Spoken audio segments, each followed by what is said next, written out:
থেকে একটা সুন্দর বাড়ি ছবি তুলি। ওইদিকে গেলে একটা থাকা খাওয়ার জায়গা আছে ওইদিকে। তোমরা যদি এখানে খাতে চাও তাহলে ওইদিকে যেতে হবে। Resort।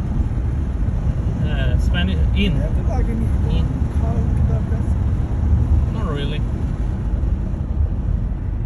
এবার জানলাটা তুলে দাও।